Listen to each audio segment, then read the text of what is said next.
பொழுதிங்கு கடவுள் தன் முகம் பார்த்த பொழுது. Hello guys, welcome back to our channel. இன்றைக்கி வீடியோ என்னப்பான்னா, நம்ம வீட்டில் மீந்திருக்கிற சாதத்தை வச்சு இன்றைக்கி நான் ஒரு ரெசிபி தான் உங்களுக்கு ஷேர் பண்ணலான்னுக்கிறேன்.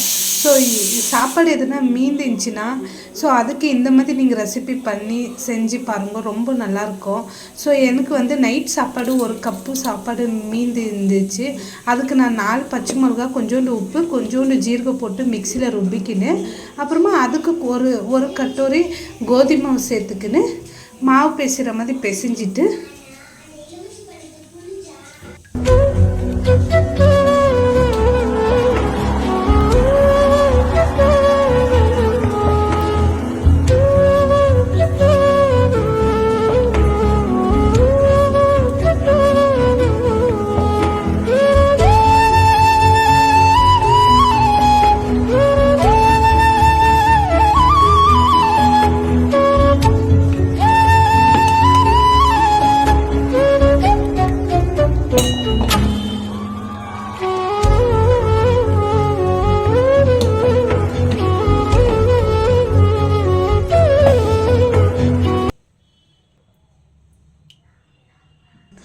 இந்த மாதிரி ஒரு பவுலில் கோதுமை எடுத்துக்கின்னு அது கூட மிக்ஸ் பண்ணிட்டு நம்ம மாவு எப்படி பிசைஞ்சிக்கிறோம் அந்த மாதிரி பண்ணிவிட்டு இதில் நம்ம சப்பாத்தி சுட போகிறோம். சப்பாத்தி கொஞ்சம் பேருக்கு வித் ஆயில் வேணும், கொஞ்சம் பேருக்கு வித்தவுட் ஆயில் வேணும். நான் 2 மாதிரியும் காமிக்க போகிறேன். ஆனால் இதில் சப்பாத்தி நீங்கள் சாப்பிட்டு பார்த்தீங்கன்னா ரொம்ப சாஃப்டாக இருக்கும். நார்மலாக நீங்கள் சப்பாத்தி செய்கிறதோடு இது ரொம்ப சாஃப்டாக இருக்கும். வாங்க நம்ம சப்பாத்தி இப்போ எப்படி செய்கிறதுட்டு பார்க்கலாம்.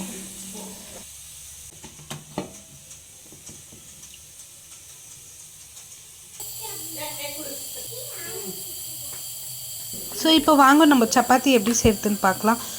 எங்கள் வீட்டில் எங்கள் அம்மா எல்லாம் வித் ஆயில் தான் சாப்பிடுவாங்க. ஆனால் நான் வித்தவுட் ஆயில் சாப்பிடுவேன். டயட் பண்ணுறவங்களுக்கும் இது ரொம்ப சாஃப்டாக இருக்கும். நம்ம மத்தியானம் லஞ்சுக்கு கூட நம்ம இன்னும் அது சாஃப்டாக இருக்கும். நம்ம நார்மல் சப்பாத்தி கம்பேர் பண்ணுறதோட இது ரொம்ப சாஃப்டாக இருக்கும்.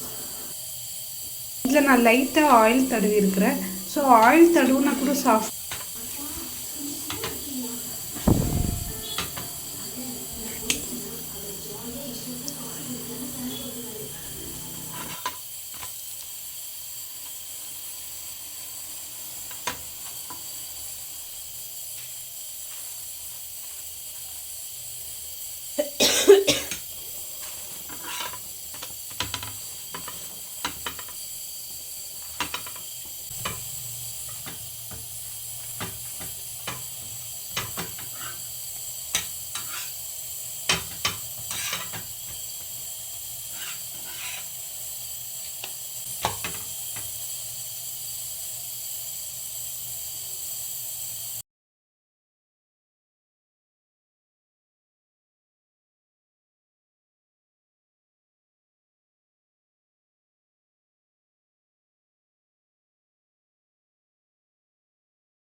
இப்போ பாருங்க இந்த சப்பாத்தி எவ்வளோ சாஃப்டாக இருக்குதுன்ட்டு.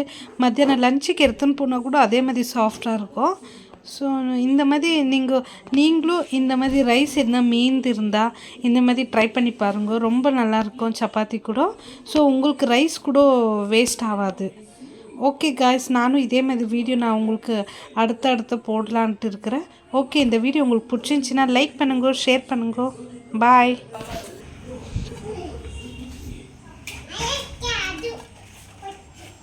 சீக்கிரம் சாப்பிட்டு போகலாம். வாமா.